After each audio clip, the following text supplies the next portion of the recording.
তোমার তারুণ্যে তুমি কি করেছো? তুমি কোনো মেয়েকে টিজ করেছো কিনা? তুমি কোনো রিকশাওয়ালাকে, বন্ধু বান্ধবদেরকে সাথে নিয়ে মাস্তানি করেছো কিনা? তুমি কোনো অন্যায় অনাচার করেছো কিনা? তুমি সমাজে কোনো অপরাধ কর্ম সংগঠন করেছো কিনা? তুমি যৌবনের উচ্ছলতায়, যৌবনের উন্মাদনায় অপরাধের অন্ধকার জগতে কখনো মুহূর্তের জন্য হারিয়ে গিয়েছিলে কিনা? এই প্রশ্নের উত্তর দেওয়া ছাড়া কোনো মানুষ আল্লাহর কাছে কিয়ামতের দিন দুটি পা নাড়াতে পারবে না। এজন্য আপনাদের সবাই বয়সে তরুণ হওয়ার কারণে আমি মনে করি জীবনের সবচাইতে ক্রিম টাইম, জীবনের সবচাইতে মূল্যবান যে অংশ তারুণ্য, সেটি আপনারা পার করছেন। এই সময়টাতে কোনো হেয়ালিপনা নয়, এই সময়টাতে আমাদেরকে সিরিয়াস হতে হবে। আল্লাহ আমাদের সবাইকে সে তৌফিক দান করুন। আমরা আমাদের সমাজ এবং দেশের জন্য যদি কিছু করতে হয়, তবে সবার আগে নিজেকে গড়তে হবে। আমরা যখন নিজেদেরকে গড়তে পারবো, আমরা নিজেদেরকে যখন যোগ্য করে তুলতে পারবো, তখন সমাজ এবং দেশের জন্য, মুসলিম উম্মার জন্য, মানব জাতির জন্য অনেক কিছু করবার সুযোগ আমাদের থাকবে। কিভাবে একজন মুসলিম তরুণ হিসাবে আমরা নিজেদেরকে যোগ্য এবং উপযুক্ত হিসেবে গড়ে তুলতে পারি, তার জন্য আমি কয়েকটি পয়েন্ট আকারে আপনাদের সামনে কিছু সবিনয় নিবেদন করতে চাই। নাম্বার 1, মানুষের বিশ্বাস, এটা মানুষকে পরিচালিত করে। মানুষের ভবিষ্যৎ বিনির্মাণে সহায়ক ভূমিকা রাখে তার বিশ্বাস। একজন মানুষ আগুনে হাত দেয় না, কারণ তিনি জানেন আগুনে হাত দিলে আগুন আমাকে পুড়ে ফেলবে, আগুন আমাকে পুড়বে। এই ধারণা তার কাছে যখন বদ্ধমূল থাকে, তখন তিনি আগুনে হাত দেন না, কেউ তাকে জোর করেও আগুনে হাত দেওয়াতে পারে না।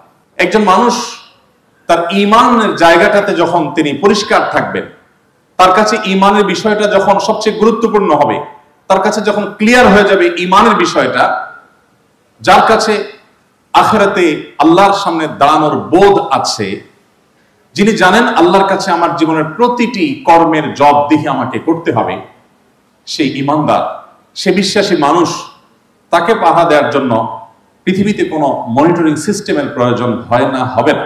একজন মানুষ যখন আল্লাহর প্রতি ঈমানদার থাকেন, তিনি যখন আখিরাতের প্রতি বিশ্বাসী থাকেন, এবং এই বিশ্বাসটা যখন কথার কথা না হয়, এটা যখন জন্মসূত্রে নামধারী মুসলমানের বিশ্বাস না হয়, এটা যখন সিরিয়াস মুসলমানের বিশ্বাস হয়, এটা যখন জেনে বুঝে বিশ্বাস হয়, তখন সেই বিশ্বাসটা তার ভবিষ্যৎ বিনির্মাণে তাকে সহায়ক ভূমিকা রাখে এবং তার জন্য পথ উন্মোচন করে দেয়। আমরা মানব জাতির জন্য কিছু যদি করতে চাই, একটি হবে আমার বিশ্বাসের তাড়না থেকে, আরেকটি হবে আমার বিবেকের, সাধারণ বিবেকের তাড়না থেকে। দুটির মধ্যে পার্থক্য আসমান এবং জমিন।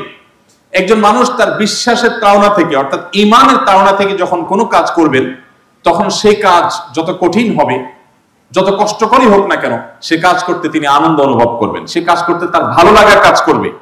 এই জন্য একজন মুসলিম হিসাবে আমাদেরকে সিরিয়াস মুসলিম হতে হবে, ইসলামটাকে আমাদের জানতে হবে, বুঝতে হবে। দুর্ভাগ্যজনক বাস্তবতা হলো, আমরা আজ গোটা পৃথিবীর বেশিরভাগ মুসলিমরাই আমরা বাইবর্ন মুসলিম হওয়ার কারণে আমাদের ইসলাম নিয়ে বিশেষ কোনো ভাবনা নেই। আমাদের ঈমান সম্পর্কে, আমি কেন মুমিন, কিসের ব্যাপারে আমার বিশ্বাস আছে, আমার বিশ্বাসটার কি কোনো ভিত্তি আছে, নাকি এমনিতেই কথার কথা, নাকি সিরিয়াস ইস্যু, এই বিষয়গুলো আমরা অনেকে এখনো ফয়সালা করতে পারি। তো আমি আজ আপনাদেরকে উদাত্ত আহ্বান করতে চাই যে মুসলমানের সন্তান হিসাবে, মুসলিম তরুণ হিসাবে আপনার ঈমানটাকে আপনি খুব ভালোভাবে রপ্ত করুন, ধারণ করুন, ঈমানটাকে বুঝবার চেষ্টা করুন। আপনি অনেক কিছুই পড়েন, কিন্তু আপনার জীবনের সবচেয়ে মূল্যবান ইস্যু হলো ঈমান, আপনার বিশ্বাস, যেটি আপনার গন্তব্য নির্ধারণ করে দিবে, যেটি আপনার ভবিষ্যৎ পরিকল্পনা ঠিক করে দিবে, যেটি আপনার গতিপথকে নির্ধারণ করে দিবে। সে বিশ্বাসের ব্যাপারে যদি আপনি অমনোযোগী হন, সে বিশ্বাস, এটা কি চিরকালের জন্য আমি মুসলমানের সন্তান হিসাবে বিশ্বাসী হয়ে গেলাম, নাকি আমার ধারণা পরিষ্কার থাকতে হয়, সে বিষয়ে আমাদের জানতে হবে। আল্লাহ রাব্বুল আলামিন কোরআনে কারীমে বলেছেন, ফাআলাম আন্নাহু লা ইলাহা ইল্লাল্লাহ, আল্লাহ ছাড়া ইবাদতের উপাস্য, ইবাদতের উপযুক্ত আর উপাস্য আর কেউ হতে পারে না, এই কথার ইলম, জ্ঞান তুমি অর্জন করো। তার মানে তাওহীদ এবং একত্ববাদের বিশ্বাস আমাদের মধ্যে বদ্ধমূল থাকতে হবে। তারপরে অন্য যে কোনো কাজ করলে সেটি আল্লাহর কাছে গ্রহণযোগ্য হবে। অনেক মানুষ আছে আমাদের সমাজে, যিনি নামাজ রোজা করেন, ইসলামের অনেক কাজ কাম করেন, কিন্তু তার বিশ্বাসের জায়গাটা তিনি ঠুনকো, তার বিশ্বাসের জায়গাটা তিনি দুর্বল। এই লোকটার কোনো আমল আল্লাহর কাছে গ্রহণযোগ্য হবে না। অতএব আমি আপনাদের কাছে বিনীতভাবে আহ্বান রাখতে চাই, আসুন ঈমান সম্পর্কে আমরা জানার চেষ্টা করি। ঈমান বিষয়টা কি, কেন আমাকে ঈমানদার হতে হয়, ঈমানের শর্তগুলো কি, ঈমান ভঙ্গের কারণগুলো কি, কি কারণে আমি মুমিন হতে পারি, কি কারণে আমি ইসলাম থেকে, ঈমান থেকে খারিজ হয়ে যেতে পারি, এই সম্পর্কে বিশদ ধারণা নেওয়া আমাদের খুবই গুরুত্বপূর্ণ। এবং ধারণা নিতে চাইলে এটা অনেক দীর্ঘ সময়ের সাপেক্ষ কোনো বিষয় নয়, খুব অল্প সময় আমরা চাইলে ঈমানের উপরে অনেক কোর্স পাওয়া যায়। আপনি অনলাইনে যদি আজকে সার্চ করেন দেখবেন ইমানের উপর অনেকগুলো অনলাইন কোর্স পাওয়া যায়, অফলাইন অনেকগুলো কোর্স আছে। এগুলো আপনি যদি সম্পন্ন করে নেন তাহলে আপনার ইমান সম্পর্কে আপনার একটা পরিষ্কার ধারণা হয়ে যাবে। নাম্বার 2, ইসলাম জ্ঞানের ধর্ম। ইসলাম সেই ধর্ম যেই ধর্ম 1400 1450 বছর পরও মনে হয় পৃথিবীর সবচেয়ে প্রাসঙ্গিক। আজ পৃথিবী যখন ফ্যাক্টরি রেভলিউশনের মাধ্যমে পরিবেশকে বিপর্যস্ত করে দিয়েছে, এখন পৃথিবী বৃক্ষরোপণের গুরুত্ব অনুধাবন করতে পারছে। যখন পৃথিবীতে এই চ্যালেঞ্জ ছিল না, এই পরিস্থিতি ছিল না, ইসলাম তখনই আমাদেরকে বৃক্ষরোপণের জন্য গুরুত্ব আরোপ করেছে। আজ যখন শহরে জীবনে খুবই সংকীর্ণ রাস্তাঘাটে ফুটপাত দখল করলে আমাদের চলাফেরা অসুবিধা হয়, তখন আমরা রাস্তাঘাট দখল মুক্ত রাখবার গুরুত্বের কথা বলছি। ইসলাম 1450 বছর আগের বাস্তবতায় মক্কায় কয়েকশো পরিবারের বসবাস মাত্র ছিল। বিস্তীর্ণ মরুভূমির উন্মুক্ত এলাকা যেখানে ছিল, আজকালকার মতো আধুনিক সভ্যতার এই রাস্তাঘাটের সিস্টেম ছিল না। চতুর্পাশে ধুধু মরুভূমি হওয়ার কারণে বরং বলতে গেলে পুরো ময়দান, পুরো মাঠ, বিস্তীর্ণ মাঠই রাস্তা। সেই সময় ইসলাম বলেছে ইয়াকুম ওয়াল জুলুস আলাত তারিক, খবরদার কেউ রাস্তায় বসে মানুষের চলাচলে ব্যাঘাত সৃষ্টি করবে না। আমরা যতই আধুনিক হই, ইসলাম তার চাইতে এক হাঁটি অগ্রসর, এক ধাপ এগিয়ে। আজ 2024-এর পৃথিবীতে জ্ঞান অর্জনের গুরুত্ব একজন রিক্সা চালকও বুঝেন, একজন খেটে খাওয়া দিনমজুরও বুঝেন, একজন গ্রামের মানুষও বুঝেন। কিন্তু 1500 বছর আগের পৃথিবীতে কারোর ঘরে পুত্র সন্তান হলে সে সন্তান তার বাবার সাথে যুদ্ধে সামিল হবে, শরিক হবে, সহায়কের ভূমিকা পালন করবে, এটাই ছিল একমাত্র অপশন। এমনকি অন্যান্য কর্মকাণ্ড, ব্যবসা বাণিজ্যের ব্যাপারেও তাদের তেমন কোনো আগ্রহ ছিল না। পড়াশোনার তো প্রশ্নই ওঠে না। সেই সমাজের বুকের উপর দাঁড়িয়ে যিনি সর্বপ্রথম প্রত্যাদেশ আল্লাহর পক্ষ থেকে প্রাপ্ত ওহীর নির্দেশ জারি করেছিলেন, ইকরা বিসমি রাব্বিকাল্লাযী খালাক বলে, তিনি আর কেউ নয়, আপনার আমার প্রাণের নবী মুহাম্মদ মুস্তাফা সাল্লাল্লাহু আলাইহি সাল্লাম। আমি এই জন্য সবসময় বলার চেষ্টা করি, আমাদের প্রিয় নবী মুহাম্মদ সাল্লাল্লাহু আলাইহি সাল্লামকে যদি আপনার মূল্যায়ন করতে হয়, তাহলে আজকের পৃথিবীতে, আজকের পার্সপেক্টিভে আপনি তাকে মূল্যায়ন করলে সেটা যথাযথ মূল্যায়ন হবে না। আপনি তাকে মূল্যায়ন করতে হলে 1500 বছর আগের পৃথিবীতে আপনি যেতে হবে, সেই বাস্তবতা তিনি কি করেছেন আর পৃথিবীতে কোন মানুষ থাকলে কি করতে পারতেন, এটা কম্পেয়ার করলে সেটা যথাযথ কম্পেয়ার হবে। আজ পৃথিবীতে জ্ঞান অর্জন করা ছাড়া কোনো উপায় নেই। পৃথিবীর সমস্ত দুয়ার জ্ঞান অর্জন না করলে তাদের জন্য বন্ধ থাকছে। কিন্তু আমার নবী সাল্লাল্লাহু আলাইহি সাল্লাম পড়ার নির্দেশ করেছেন, জ্ঞান অর্জন করতে বলেছেন তখন পৃথিবী জ্ঞান অর্জনের কোনো গুরুত্ব ঘুণাক্ষরে অনুভব করতে পারত না। সেজন্য আমাদেরকে জেনে বুঝে মুসলমান হতে হবে। আমাদের ইসলাম সম্পর্কে আমাদের জ্ঞান অর্জন করতে হবে। আমি আপনাদেরকে উদাত্ত আহ্বান রাখতে চাই, আপনারা বয়সে তরুণ, অনুগ্রহ করে ইসলাম সম্পর্কে আপনারা জানার চেষ্টা করবেন।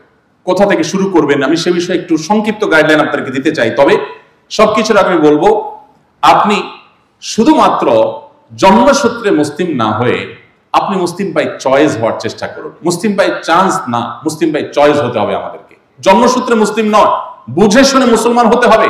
বুঝে শুনে মুসলমান না হলে আপনার ইসলাম আপনার শিক্ষা জীবনের কোনো পর্যায়ে, আপনার কর্মজীবনের কোনো পর্যায়ে, কোনো প্রতিকূল পরিবেশে হয়তো টিকবে না।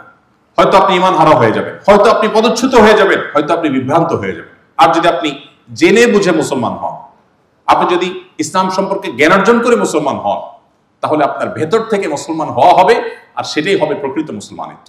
এই জন্য আপনাদেরকে আমি বলতে চাই, কোরআনে কারীমের শুরু থেকে শেষ পর্যন্ত অর্থ সহকারে একবার হলেও জীবনে বুঝে পড়বেন। পৃথিবীতে কোরআনের চাইতে প্রভাব সৃষ্টিকারী শক্তিশালী কোনো গ্রন্থ আর কারো হতে পারে না। কারণ সমস্ত বই মানুষের লেখা, কোরআন স্বয়ং আল্লাহ রাব্বুল আলামিনের কালাম। আজও গোটা পৃথিবীতে যত মানুষ ইসলামের ছায়াতলে এসেছে, ইসলামের দ্বিতীয় খলিফা ওমরে ফারুক রাদিয়াল্লাহু তাআলা আনহুর মতো এরকম লৌহ মানব, তিনি ইসলামের কাছে বর্ষতা স্বীকার করেছেন এই কোরআনের আয়াত শ্রবণ করার পর। তুফাইল ইবনে আমর আদ-দৌসি, ইয়েমেনের প্রথম মুসলমান, যিনি অত্যন্ত বড় মাপের কবি এবং সাহিত্যিক ছিলেন। সেই সমাজে কবি সাহিত্যিকদের অনেক মূল্য ছিল। রাজ দরবারে সবচেয়ে বেশি গুরুত্ব পেত কবি এবং সাহিত্যিকেরা। সেই সময়ের সবচেয়ে বড় নামকরা কবি সাহিত্যিক ছিলেন ইয়েমেনের তুফাইল ইবনে আমর আদ-দৌসি রাদিয়াল্লাহু তাআলা আনহু। মক্কায় যখন আসলেন, মক্কায় থাকা তার বন্ধুরা বলে দিল, খবরদার, এখানে মুহাম্মদ নামে এক লোক, তিনি নবী বলে নিজের ব্যাপারে তিনি দাবি করছেন, মানুষকে তার অনুসরণের পথে আহ্বান করছেন, একত্ববাদের আহ্বান করছেন। আমরা বাপদাদাদের অনুসরণ করে প্রতিমা পূজা করে আসছি, খবরদার তুমি এই লোকের তার কাছে আল্লাহর কালাম নাকি আসে, সেটা নাকি সে তেলাওয়াত করে, এটা যেন তুমি কোনোভাবে না শুনো। কারণ যারাই এটা শুনে তাদের অনেকেই মন্ত্রমুগ্ধ হয়ে তার অনুসারী হয়ে পড়ে। আমরা ভয় পাচ্ছি, আশঙ্কা করছি তুমি বাপদাদা ধর্ম ছেড়ে দাও কিনা। এই জন্য তোমার প্রতি অনুরোধ, যে কয়দিন মক্কায় থাকবে কোনোভাবে মুহাম্মাদের কোনো কথা, কোরআনের কোনো আয়াত যেন তোমার কানে না আসে। তাহলে কি করতে হবে? বন্ধুরা এক অদ্ভুত পরামর্শ দিলেন তাকে। বললেন যে 2 কানে শক্ত করে তুলা দিয়ে ডিবি দিয়ে দিবি, এমন ভাবে বন্ধ করে দিবি যে কোনো আওয়াজ শোনা যায় না। অন্তত তফ সাই করার যে মেইন কাজগুলো আছে এই টাইমে যেন তার সাথে দেখা না হয়। তুমি যখন বাসায় ব্যাক করবে, হোটেলে যাবে, তখন ভিন্ন কথা। বন্ধুদের পরামর্শ অনুযায়ী তিনি দোনো কান বন্ধ করলেন, বন্ধ করে তওয়াফ করলেন যে কোনো আওয়াজ যেন কানে না আসে। হঠাৎ করে তার মনে হলো, আমি এত বড় বুদ্ধিজীবী, এত বড় সাহিত্যিক, এত বড় কবি, একটা মানুষ কিছু পাঠ করবে আর আমি মন্ত্রমুগ্ধ হয়ে যাব, আমি কি এত মূর্খ? আমি এটা কি করছি? তিনি তখন তার কানের সব তুলে টুলে খুলে ফেলে দিলেন, দিয়ে হাঁটতে লাগলেন। আর আল্লাহ রাব্বুল আলামিনও তাকে ইসলামের জন্য কবুল করবেন। এদিকে নবী করিম সাল্লাল্লাহু আলাইহি সাল্লামের তেলাওয়াতের কণ্ঠ তার কানে ভেসে আসলো। তিনি যেহেতু সাহিত্যিক মানুষ, তিনি ভাবলেন এটি কোনো মানুষের কথা হতে পারে না। সাহিত্যমান উঁচু হতে পারে, কতটা হতে পারে আমার ধারণা আছে, কিন্তু এটা সেরকম কিছু মনে হচ্ছে না, সম্পূর্ণ ভিন্ন কিছু মনে হচ্ছে। আগ্রহী হয়ে উঠলেন, কাউকে খুঁজে না পেয়ে আলী রাদিয়াল্লাহু তাআলাকে ডেকে বললেন, শোনো, এই লোকটার সাথে আমার একান্তে মিটিং করতে হবে। এখানে তো সম্ভব না, আমার বন্ধুরা দেখে যাবে, মানুষজন যাবে, আমাকে বলবে যে জন্য তোমাকে সতর্ক করছি, তুমি সে ফাঁদে পা দিলা। আমি এটা শুনতে চাই, শুনতে তো সমস্যা নেই। আলী রাদিয়াল্লাহু তাআলাকে সাথে নিয়ে রাসূল সাল্লাল্লাহু আলাইহি ওয়াসাল্লামের সাথে গোপনে দেখা করলেন, ঈমান আনয়ন করলেন এবং ইয়েমেনের সর্বপ্রথম মুসলমান হিসেবে ইসলাম প্রচারের কাজ করলেন। নাম হলো তুফাইল ইবনে আমর আদ-দৌসি রাদিয়াল্লাহু তাআলা আনহু। কোরআন এমন এক মিরাকল, পৃথিবীর ইতিহাসে বহু অমুসলিম পাবেন। আমি আমার জীবনে অনেক অমুসলিম পেয়েছি যারা ইসলামে এসেছে, আমার হাতে ইসলামে এসেছে। আমি জিজ্ঞাসা করেছি, ভাই সত্যি সত্যি বলুন তো আপনি ইসলামে এসেছেন কি দেখে? আমাদের মুসলমানদের যে আচার আচরণ, আমাদের লেনদেন, আমাদের যে দুর্দশা, আমাদের যে নৈতিক স্খলন, এটা দেখে তো আসলে ইসলামে আসার কোনো কারণ থাকতে পারে না। আমার কৌতূহল জাগে, ভাই আপনি কি দুঃখে, মানে কি বুঝে আপনি ইসলাম গ্রহণ করছেন তো বলেন তো? বেশিরভাগ মানুষ আমাকে রিপ্লাই করেছে যে আমি কখনো কোরআন পাঠ করার সুযোগ হয়েছে অথবা বিশ্বনবীর জীবনী পাঠ করার সুযোগ হয়েছে। নির্মোহভাবে এটি পাঠ করার পর একজন মানুষ ইসলামের কাছে সারেন্ডার না করে পারে না। বন্ধুগণ, আপনাদেরকে আমি বলতে চাই, মুসলমানের সন্তান হয়েও আমরা অনেকে জীবনে একটিবারের জন্য কোরআনটা বুঝে পড়ার চেষ্টা করি। আসুন্নাহ ফাউন্ডেশন থেকে আমরা এবছর একটা প্রতিযোগিতা ঘোষণা করেছি, কোরআন বর্ষ নাম দিয়ে 2024-কে। প্রতি 2 মাস পর পর কোরআনের 6 পারার জাস্ট অনুবাদ, কোনো তাফসীর, ডিপ কোনো ব্যাখ্যা বিশ্লেষণ কিচ্ছু না, জাস্ট আল্লাহ যা বলেছেন তার বাংলা বা ইংরেজিতে আপনি অনুবাদটা পড়লেন। এই অনুবাদ থেকে আমরা প্রশ্ন করে একটা কম্পিটিশন অ্যারেঞ্জ করেছি, সেখানে 15 লক্ষ টাকা পুরস্কার ঘোষণা করেছি। আপনাদের জন্য সেখানে অংশগ্রহণ করবার সুযোগ রয়েছে এবং এটার চূড়ান্ত অর্থাৎ পুরো 30 পারার যে কম্পিটিশন, সেটা সামনের রমাদান মাসের শেষ জুমাবার বাদ ফজর পরীক্ষা অনুষ্ঠিত হবে। সেখানে যারা জয়ী হবেন তাদের প্রথম 3 জনকে আমরা আমাদের পক্ষ থেকে উমরা করাবো, সম্পূর্ণ ফ্রি অফ কস্ট, কোনো টাকা পয়সা দিতে হবে না, তাদেরকে আমরা উমরা করাবো ইনশাআল্লাহ। আর এর বাইরে ফ্যামিলি লাইব্রেরি নামে একটা ধারণা আমরা এনেছি যে 50,000 টাকার ইসলামিক বই পুস্তক আপনার বাসার শিশুদের জন্য, নারীদের জন্য, বৃদ্ধদের জন্য, বিভিন্ন শ্রেণী পেশার জন্য, স্টুডেন্টদের জন্য যত রকমের বই প্রয়োজন হয় আমরা ইসলামী বইয়ের জগৎ থেকে বাছাই করে 50,000 টাকার একটা ফ্যামিলি লাইব্রেরি, এটাকে সেকেন্ড পুরস্কার হিসাবে রেখেছি। আরো অনেক পুরস্কার আছে, আমি 2টা আকর্ষণীয় কথা শুধু বললাম। আমি আশা করব আপনারা সবাই কোরআনকে জানবার জন্য উদ্যোগী হবেন, চেষ্টা করবেন তো ইনশাআল্লাহ। দেখুন, জেনে শুনে মুসলমান আর শুনে শুনে মুসলমান, আসমান জমিন পার্থক্য, আকাশ আর পাতাল পার্থক্য। আমাদেরকে জেনে শুনে মুসলমান হতে হবে। সাহাবা ইকরাম বলতেন, তাআল্লামনাল ঈমান সুম্মা তাআল্লামনাল কোরআন। আমরা আগে ঈমান শিখেছি, এরপরে কোরআন শিখেছি, তারপর অন্য সবকিছু শিখেছি। আপনারা চাইলে কোরআনকে শিখতে পারেন। কোরআনিক অ্যারাবিক, আরবি ভাষার একটা কাস্টমাইজ ভার্সন কোরআনিক অ্যারাবিক অনেকে বাংলাদেশে এখন শুরু করেছেন। এবং আমার সবচেয়ে ভালো লাগে যারা গতানুগতিক আমার মতো মাদ্রাসা পড়ুয়া আলেম না, এরকম অনেক রিটায়ার্ড আর্মি অফিসার আছেন, ব্যক্তিগতভাবে আমি চিনি। আমাদের প্রিন্সিপাল সাহেব ব্রিগেডিয়ার জেনারেল, একজন ব্রিগেডিয়ার জেনারেল আছেন আমার খুব ঘনিষ্ঠ বড় ভাই, সিনিয়র, এবং রিটায়ারমেন্টে চলে গেছেন। তিনি কোরআনের আরবি শিখান মানুষকে। আমি অবাক হয়ে গেছি যে তিনি একজন আর্মি অফিসার, কোনোদিন মাদ্রাসার বারান্দা যান নাই, কোরআনিক অ্যারাবিক সম্পর্কে তার যে ধারণা, অনেক ক্ষেত্রে আমারও সে ধারণা নেই, এরকম পণ্ডিত হয়ে গেছেন তিনি। এবং আমাদের এস এম নাহিদ হাসান ভাই বুয়েট পড়ুয়া ইঞ্জিনিয়ার, তিনি একটা বাংলাদেশের বড় একটা group of company chief engineer ছিলেন, নিজস্ব ফার্মে এখন কাজ করেন। তিনি কোরআনিক অ্যারাবিকের উপরে পাণ্ডিত্য অর্জন করতে করতে অনেক বই পুস্তক লিখেছেন এবং শত শত মানুষকে কোরআনিক অ্যারাবিক শিখান। আরবি ভাষা শুধু কোরআন শেখার জন্য যতটুকু প্রয়োজন ততটুকু কাস্টমাইজ করে 1700-1800 ওয়ার্ডের উপরে তাদের নানা প্রজেক্ট আছে। আমি আশা করব আপনার এরকম কোনো প্রজেক্টের সাথে আপনার পড়াশোনার পাশাপাশি যতটুকু সময় হয় অবশ্যই আপনার পড়াশোনাতে ব্যাঘাত না ঘটিয়ে আপনি সেটা শেখার চেষ্টা করবেন। আমি আপনাদেরকে আল্লাহর উপরে ভরসা রেখে একটা প্রমিস করতে পারি, সেটা হলো আপনি কোরআনটা যদি শুরু থেকে শেষ পর্যন্ত বুঝে পড়েন একবার, আর নবী সাল্লাল্লাহু আলাইহি ওয়াসাল্লামের পুরো জীবনীকে 400-500 পৃষ্ঠার অনেক বই আছে, রাহিকুল মাখতুম হতে পারে যেটা বাংলা অনুবাদ হয়ে গেছে, আর অনেকগুলো আছে, যে কোনো একটা ভালো সিরাত গ্রন্থ আগাগোড়া যদি আপনি পড়ে শেষ করেন আপনি নিজেকে অন্য জগতের বা অন্য ধরনের একজন মুসলিম হিসেবে অনুভব করবেন। আপনি অনুভব করতে পারবেন যে আপনার ঈমান এটা বৃদ্ধি হয়ে স্যাটিসফ্যাকশনের একটা লেভেলে চলে গেছে। আপনি নামে মাত্র মুসলমান হওয়ার কারণে আপনার কাছে এটাকে আপনি এনজয় করতে পারছেন না, ইসলামটাকে আপনি পরিপূর্ণ অর্থে পরিতৃপ্তির সাথে আপনি পালন করতে পারবেন যদি কোরআন এবং নবী সাল্লাল্লাহু আলাইহি ওয়াসাল্লামের সিরাতকে একবার বুঝে পড়ার চেষ্টা করেন। চেষ্টা করবেন তো সবাই ইনশাআল্লাহ। আমি এবার তৃতীয়ত যে পয়েন্টে চলে যেতে চাই তা হলো আপনারা এ দেশের জন্য, মুসলিম মিল্লাতের জন্য, মানব জাতির জন্য যদি কিছু করতে হয় তো আপনাদের স্কিলকে ডেভেলপ করার কোনো বিকল্প পথ আপনাদের সামনে খোলা নেই। পড়াশোনা আপনাদেরকে সিরিয়াস হতে হবে। মনে রাখবেন, অনেক তরুণদেরকে আমি দেখেছি যারা ধর্মকর্ম করার পর পড়ালেখা ছেড়ে দিয়েছে। তারা দায়টাই রেখেছে, এখন মসজিদে যায়, জিকির আজকার করে, কোরআন তেলাওয়াত করে, তাসবিহ তেলাওয়াত করে। এই বই পুস্তক পড়া, ক্লাসে ভালো রেজাল্ট করা, পড়াশোনা করা, সিরিয়াস হওয়া, এই বিষয়গুলোকে অনেক তরুণরা মনে করে এটা দুনিয়াবি কাজ। এই দুনিয়াবি কাজ, এটির দিকে টাকলে সে আস্তাগফিরুল্লাহ পড়ে, আগ্রহ বোধ করে না। আপনাদের জন্য একটা হাদিস আমি পেশ করতে চাই। নবী করিম সাল্লাল্লাহু আলাইহি ওয়াসাল্লাম বলেছেন, ইন্নাল্লাহা ইউহিব্বু ইযা আমিলা আহাদুকুম আমালান আইয়ুতকিনাহু।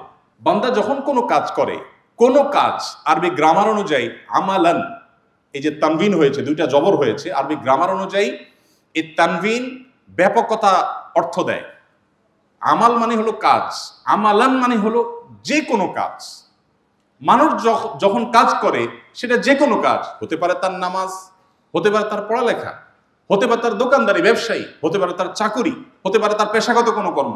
যেই কোনো কাজ মানুষ যখন করে, সেই কাজটা যখন সিরিয়াসনেসের সাথে করে, আন্তরিকতার সাথে করে, সর্বোচ্চ টুকুন দিয়ে করার চেষ্টা করে, পেশাদারিত্ব বজায় রাখার চেষ্টা করে, সবচেয়ে দৃঢ়ভাবে করে, ভালোভাবে করে, আল্লাহ তাআলা ওই কাজকে অনেক পছন্দ করেন।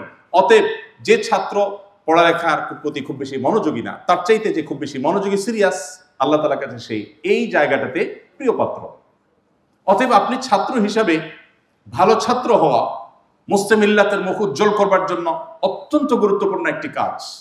আজ পৃথিবীতে অমুসলিমদের অনেক অবদানের স্বীকার আমাদেরকে করতে হয়, তাদের অনেক অবদানের নিচে এবং তলে আমাদেরকে থাকতে হয়। কেন আমরা বিশ্ব মানবতার কল্যাণে অনেক কাজ করতে পারবো না?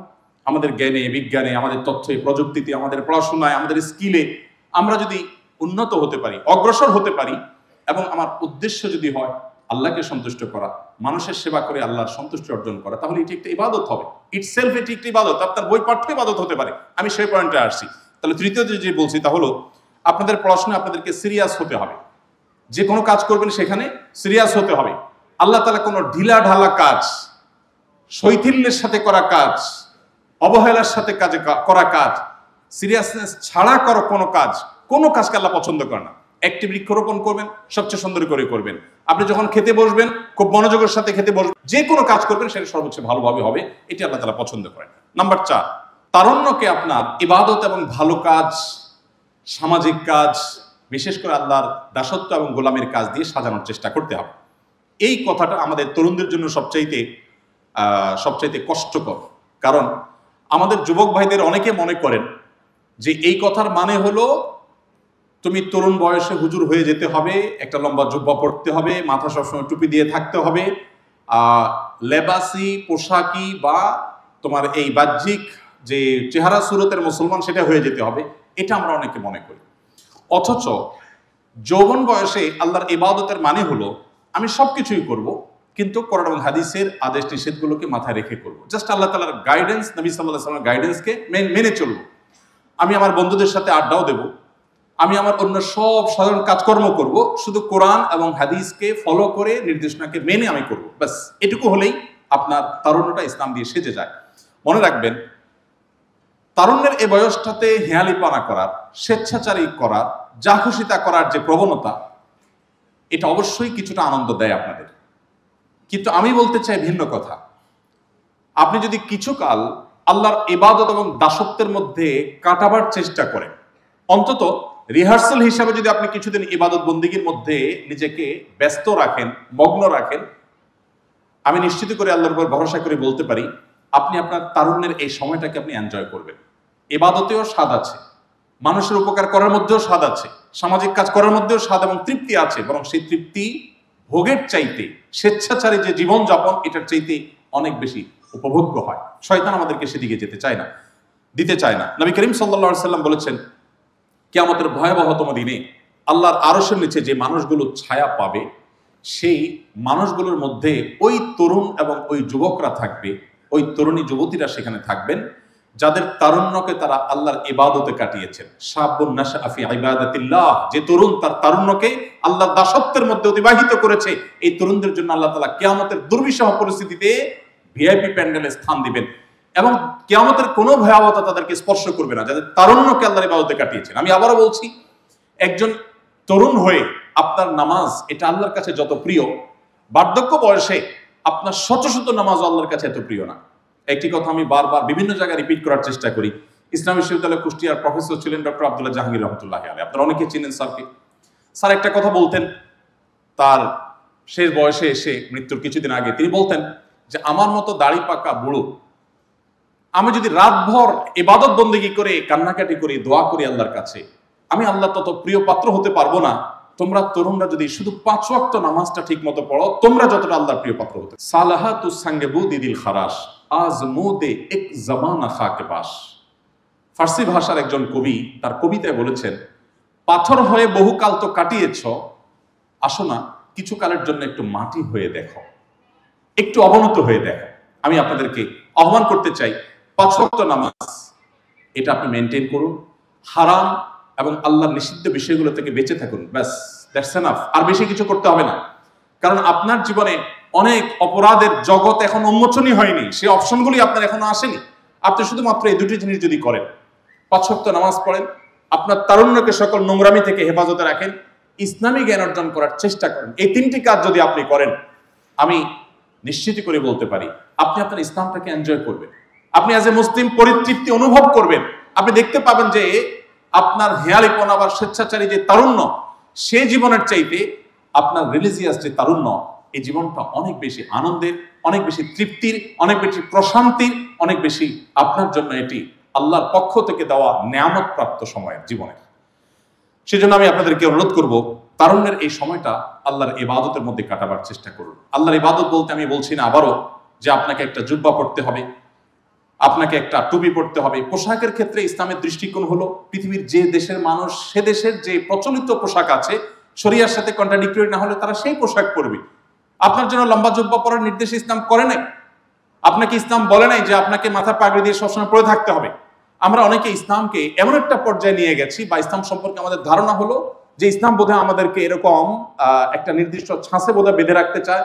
ইসলাম করলে বা ইসলাম পালন করলে বোধহয় আমি আর জীবনে কিছু করতে পারবো না, খেলাধুলা করতে পারবো না, আড্ডা দিতে পারবো না, আমার বোধহয় সকল জগৎ বন্ধ হয়ে যাবে, আমার বোধহয় একটা কি বলে এটাকে স্ট্যাচুর মতো লাইফ আমাকে বোধহয় লিড করতে হবে। মোটেও তা নয়।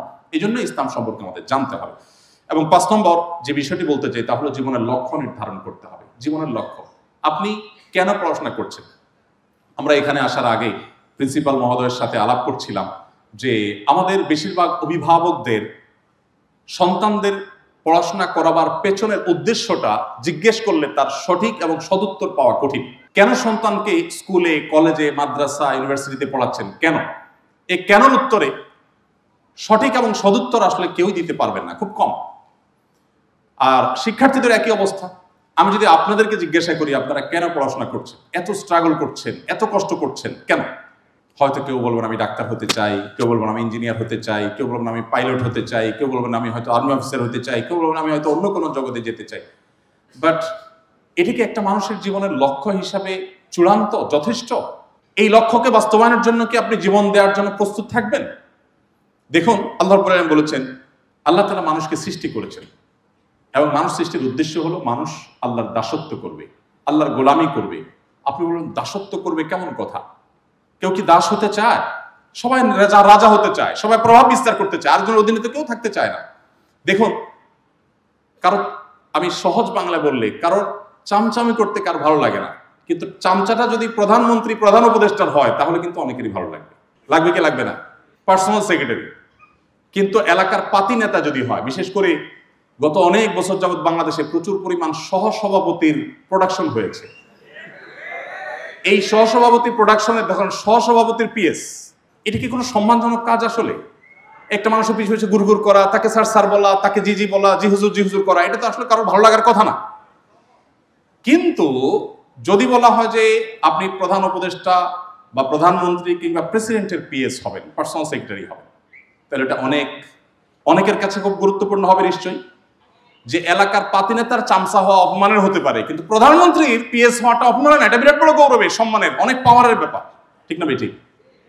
এইটা যদি হয় জাগতিক একটা বিষয়, উনিও মানুষ আমিও মানুষ, পার্থক্য এটা যে ওনার চেয়ারটা আমার চাইতে বড়, এইটুকুর কারণে যদি আমার কাছে এটা লালায়িত হতে পারে, তো সৃষ্টি হয়ে আল্লাহর শত কোটি অগণিত সৃষ্টির মধ্যে, হাজারো লাখো সৃষ্টির মধ্যে আমি একটি ক্ষুদ্র সৃষ্টি হয়ে আল্লাহর দাস হতে পারছি, এটা গৌরবের, এটা গৌরবের, এটা আনন্দের, এটা আমার জন্য গর্বের, এটা আমার জন্য অনেক বড় কাঙ্ক্ষিত বিষয়।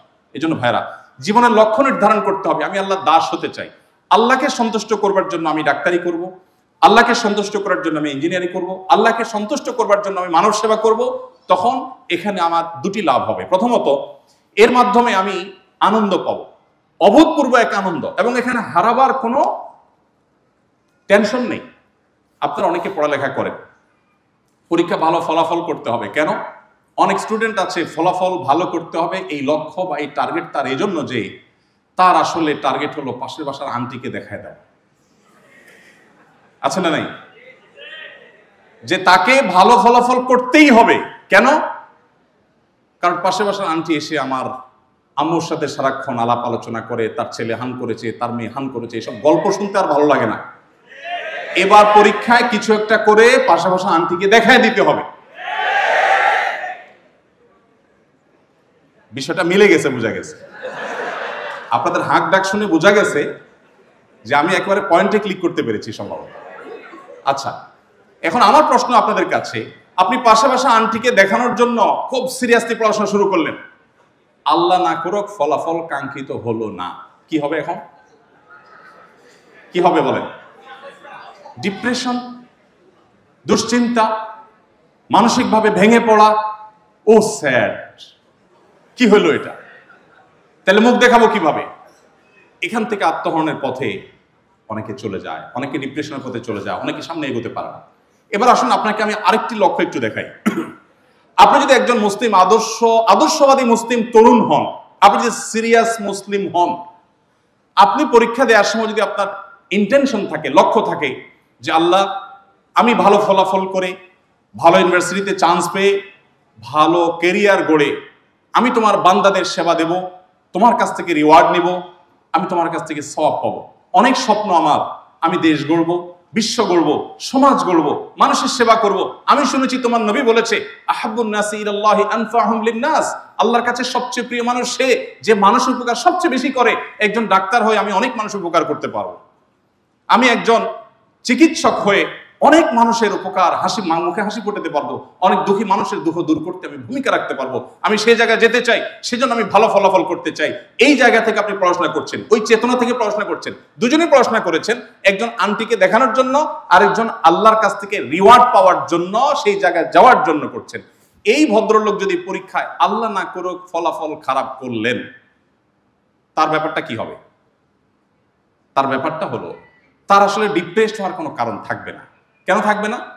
কারণ নবী করিম সাল্লাল্লাহু আলাইহি ওয়াসাল্লাম বলেছেন আজাবান লি আমরিল মুমিন ইন্না আমরাহু কুল্লুহু খায়র। ইমানদারের পুরো লাইফটাই হলো পিকুলিয়া, অদ্ভুত। তার জীবনে কোনো হারাবার কিছু নেই। ইমানদারের জীবনে কাঙ্ক্ষিত জায়গায় সে যদি পৌঁছতে পারে তো ভালো, ফাইন। আর যদি না পৌঁছতে পারে, সে আল্লাহকে বলবে আল্লাহ আমি তো নিয়ত করেছি, রাসূলুল্লাহ কারীম সাল্লাল্লাহু আলাইহি ওয়াসাল্লাম বলেছেন, মান হাম্মা বিহাসানাতিন ফালাম ইয়ামালহা, কেউ কোনো ভালো কাজ করবার প্ল্যান করেছে, চূড়ান্ত ডিসিশন নিয়েছে, তার সাথে সবটুকু সে চেষ্টা করেছে, বাট হয়ে ওঠেনি, ব্যাটে বলে হয়নি, আল্লাহ তাআলা তাকে ওই কাজ করলে যে পরিমাণ সওয়াব পেত ঠিক সেই রকম রিওয়ার্ড তার অ্যাকাউন্ট আল্লাহ দিয়ে দিবেন। তাহলে ঈমানদার যুবক আল্লাহর কাছ থেকে রিওয়ার্ড পাওয়ার চেতনা থেকে যে ভালো ফলাফল করার জন্য চেষ্টা করেছে, সে যদি খারাপ ফলাফল করে থাকে, ও স্যাড বলে ডিপ্রেসড হতে হয় না। এখানে পার্থক্যের জায়গাটা। আর দ্বিতীয় যে পার্থক্যের জায়গা সেটা হলো, দুনিয়াতে আপনি মানসিক শান্তির জন্য অনেক কিছু করবেন। যাদের ঈমান নাই, আপনি পশ্চিমা পৃথিবীর মানুষদেরকে দেখেন, তাদের মধ্যে ঈমানি চেতনা নেই, কিন্তু তারাও অনেক ভালো কাজ করে। কিন্তু আমিও ভালো কাজ করি অ্যাজ এ মুসলিম। পার্থক্য হলো আমি আল্লাহর কাছ থেকে রিওয়ার্ড পাবো, সে আশা আছে। সে আশা থাকার কারণে আমি কিন্তু আল্লাহর কাছে অনেক বিনিময় পাবো। আমার আগের বক্তা বলে গেছেন, মেসি নেইমাররা জান্নাতে যাবে না। আপনাদের অনেকেরই মন খারাপ হয়েছে। আপনারা যারা তাদের অনেক ভক্ত, চিন্তা করেছেন এটা কোনো কথা? মেসি নেইমার ছাড়া জান্নাতে আমি কি করব? নাউজুবিল্লাহ। তাদের ছাড়া আমার জান্নাতটা কিভাবে পরিতৃপ্তি আসবে? অনেকে বলেন, ভাই ঈমান না থাকলে সে জান্নাতে যাবে না। মাদার তেরেসা এত ভালো কাজ করেছেন, তিনি জান্নাতে যাবেন না, আপনি এক সুন্নাহ ফাউন্ডেশন দিয়ে জান্নাতে যাওয়ার আশা করেন? অনেকেই বলেন। আমি বলি, ভাই মাদার তেরেসা হোক আর মেসি নেইমার হোক, যে কোনো অন্য ধর্মাবলম্বী আছে, অনেকে যুক্তি দেয় বিদ্যুৎ আবিষ্কার করেছেন একজন অমুসলিম, তার বিদ্যুতের আলো দিয়ে কোরআন পড়ে আপনি জান্নাতে যাবেন, আর ওই লোক জান্নাতে যাবে না, কেমন থিওরি? অনেকে প্রশ্ন করেন। আমি এটার উত্তর দিতে চাই, দেখুন, তারা কি জান্নাত বিশ্বাস করত?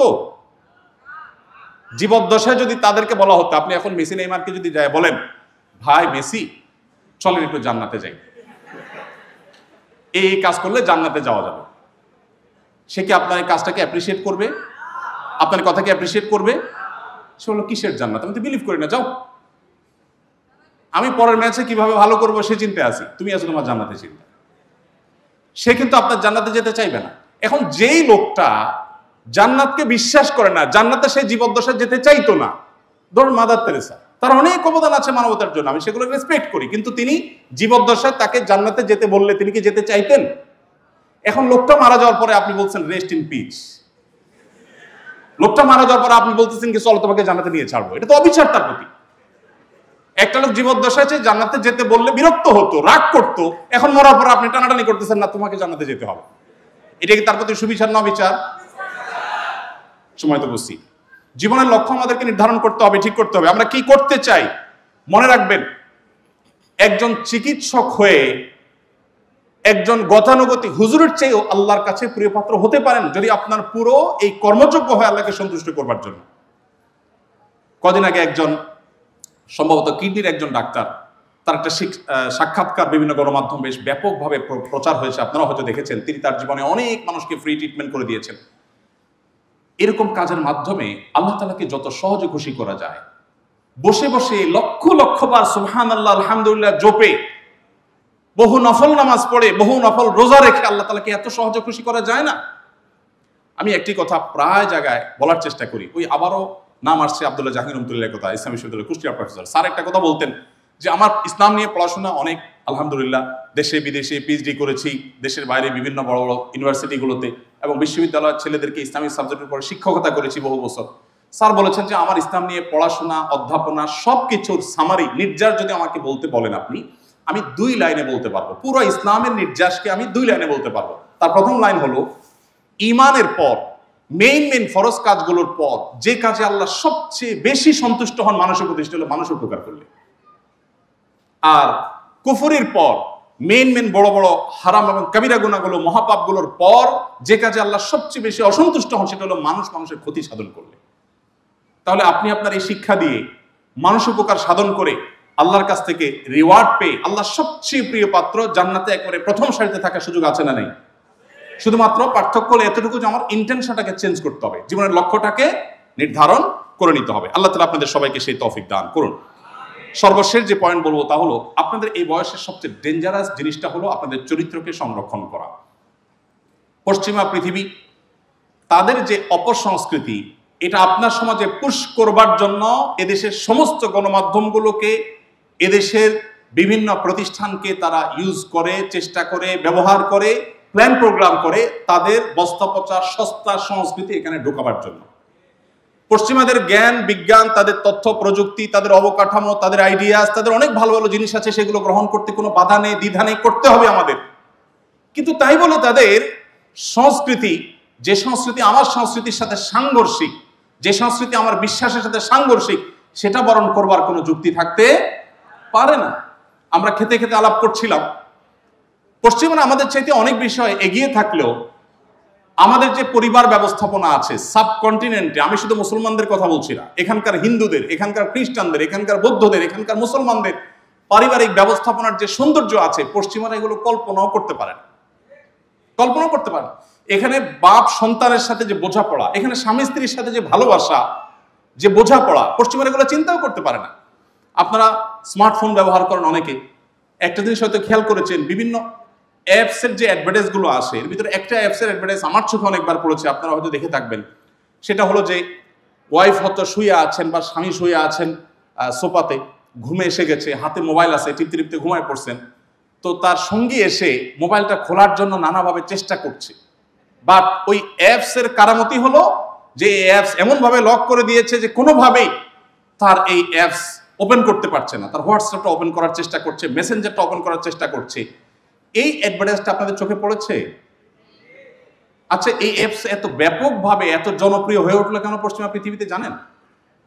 কারণ কেউ কাউ আসলে বিশ্বাস করে না, কেউ কাউকে বিশ্বাস করে না।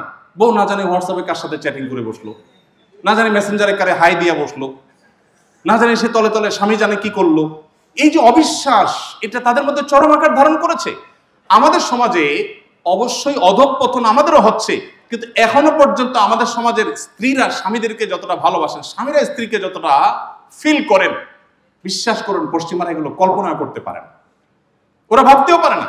আমাদের সংস্কৃতিতে আমরা সমৃদ্ধ। আমি আপনাদেরকে উদাত্ত আহ্বান রাখতে চাই, আমাদের এই অঞ্চলে মানুষের সংস্কৃতির উপর যে পশ্চিমাদের অপসংস্কৃতি আমদানি করা একটা প্রচেষ্টা, এটার বিরুদ্ধে আপনাদেরকে রুখে দাঁড়াতে হবে।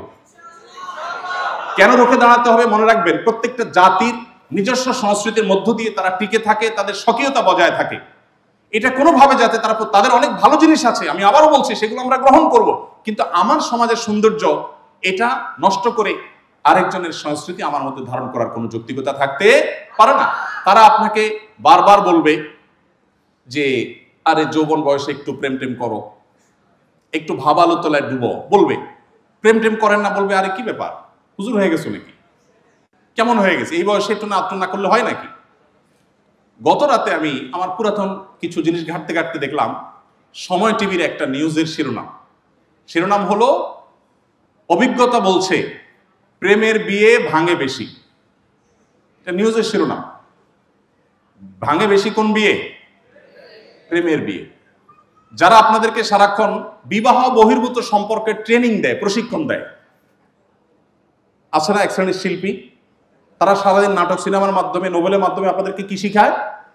কিভাবে প্রেমকে জয় করতে হয়, অর্থাৎ বিবাহ বহির্ভূত অবৈধ রিলেশনকে কিভাবে জয় করতে হবে। এটার জন্য তুমি কিভাবে বাবার মুখের উপর দিয়ে না বলে আসবা, কিভাবে মায়ের মুখের উপরে বলে বাসাতে বের হয়ে চলে আসবা, কিভাবে তুমি ধর্মের দোহাইকে উড়াই দিবা, তুমি সবকিছু বাদ দিয়ে তোমার তথাকথিত ভালোবাসা অর্থাৎ অবৈধ সম্পর্ক কিভাবে জয় করবা, এটার ট্রেনিং তারা সারাক্ষণ দিতে থাকে। সারাক্ষণ অভিনয় করে কিভাবে প্রেম করতে হয়। এই প্রেমের অভিনয়কারী মানুষগুলোর বৈবাহিক জীবনে যতটা দুঃখে দুর্দশায় আছে, আমার মনে হয় এদেশের কোনো গ্রামের অশিক্ষিত মানুষ এতটা দুঃখ দুর্দশায় নেই।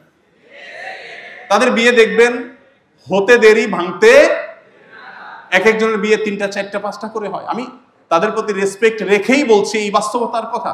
অতএব যদি আপনি প্রকৃত ভালোবাসাকে এনজয় করতে চান, বিবাহ পর্যন্ত অপেক্ষা করবেন। মনে রাখবেন, আপনি একজন মুসলিম তরুণ, আপনার তারুণ্যে হারাম রিলেশন করবার কারণে আল্লাহর কাঠগড়ার আসামি যেমন আপনাকে হতে হবে, আপনার দাম্পত্য জীবনের অশান্তি ফ্রিতে পেয়ে যাবেন, মুফত পেয়ে যাবেন, মুফত। আমি একটা কথা প্রায় বলি, আমাদের যে সিনিয়র জেনারেশন যারা, আমাদের বাবা চাচা, আপনাদের যারা সিনিয়ররা আছেন, তাদের স্বামী স্ত্রীর যে বোঝাপড়া, এখনকার তরুণদের স্বামী স্ত্রীর যে বোঝাপড়া, কোনটা বেশি ভালো ছিল, তাদেরটা না আমাদেরটা? সন্দেহ আছে কোনো? এখনো বৃদ্ধ মানুষটা বৃদ্ধার ব্যাপারে কেউ যদি এসে বলে চাচা চাচিকে দেখছি অমুকের সাথে মেসেঞ্জারে কথা বলতেছে, বিশ্বাস করবে কেউ? আমার মনে হয় সারা দেশে শতকরা 1% চাচা পাবেন না এই কথা বিশ্বাস করতে পারবেন, থাপ্পড় দিবে একটা আপনার গালের উপরে। বলবে বেয়াদব ফাজলামতির জায়গা পাও না, কারণ সেটা চিন্তাই করতে পারে না এটা হতে পারে। কিন্তু একজন তরুণ নতুন বিয়ে করেছে, তাকে যদি বলেন ভাই ভাবিকে দেখছি অমুকের সাথে বাদাম খাচ্ছে, বিশ্বাস হোক আর না হোক কিছুটা হলেও খটকা তার মাথায়।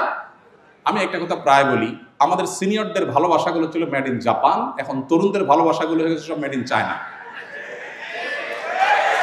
আমাদের যে বাপ চাচারা ছিলেন, সিনিয়ররা ছিলেন, দেখেন একটা জিনিস খেয়াল করেন, তারা তাদের জীবন সঙ্গীকে ভালোবাসাটা নিবেদন করার সুযোগ পায় নাই। কিভাবে আমি একটু বুঝাই আপনাকে। আমি গ্রামের ছেলে, আমি গ্রামে বড় হয়েছি, গ্রামে পড়ালেখা করেছি, আমি গ্রামীণ পরিবেশটাকে খুব ভালো করে রপ্ত করেছি। আমি দেখেছি আপনারা অনেকে গ্রামের ছেলে, আপনারা অনেকে হয়তো খেয়াল করবেন, বিশেষ করে আপনাদের যারা শৈশবের কথা চিন্তা করবেন, যেহেতু আপনারা বয়সে তরুণ, হয়তো অনেকে দেখে থাকবেন গ্রামীণ পরিবেশে আমরা আমাদের শৈশবে দেখেছি অনেক মানুষ বিয়ে করেছে, বেচারা বউকে যে ভালোবাসে এই কথাটা সারাদিনে একবারও বলার কোনো চান্স পায় না, কারণ একসাথে কথা বললে এটা সমাজের মানুষ আরে আয় কি করতেছে, কথা বলাটাই দোষে। সেখানে বেচারা সারাদিন কাজকাম করে রাতে অন্ধকারে খেয়ে দিয়ে যখন নিজের কক্ষে গেছে, তখন যায় বউকে একটু হয়তো বলতে পারছে যে আমি তোমাকে আসলে মিস করি। এই কথাটা বলতে তার সারাদিন অপেক্ষা করতে হতো, কারণ মোবাইল ছিল না, নেট ছিল না, মেসেঞ্জার ছিল না, হোয়াটসঅ্যাপ ছিল না, চিঠিপত্রের ব্যাপার সেটা তো সুদূর পড়া হতো এবং অনেক কষ্টের ব্যাপার। আর এখন ভালোবাসার কথা সকাল বিকাল দুপুর রাত ক্লাসের ফাঁকে আলোচনার ফাঁকে এখানে বসে মোবাইলে মেসেঞ্জারে এটা পাঠিয়ে দিতে পারতেছে। ভালোবাসা প্রকাশ করার হাজারটা ওয়ে বের হয়েছে, বাট ভালোবাসা বাড়ে নাই। আপনারা কি আমার সাথে একমত? ভালোবাসাকে প্রগাঢ় করবার জন্য চাচিকে বছরে একটা শাড়ি কিনে দিতে তার কষ্ট হয়ে গেছে ঈদের সময়, আর আপনি এখন শপিং মলে গিয়ে ছেড়ে দিয়ে বলেন যে যা দরকার হয় নিয়ে আসবো, আমি শুধু কার্ডটা পাঞ্চ করে দেব। আর ফুচকা চটপটি চাইনিজ এগুলো তো আছেই। এত কিছুর পরও ভালোবাসা কিন্তু থাকছে না। তাহলে সবই আছে, একটা জিনিসের গ্যাপ আছে, সেটা কি? অবৈধ রিলেশনের মাধ্যমে ভালোবাসা কখনো বৃদ্ধি পায় না।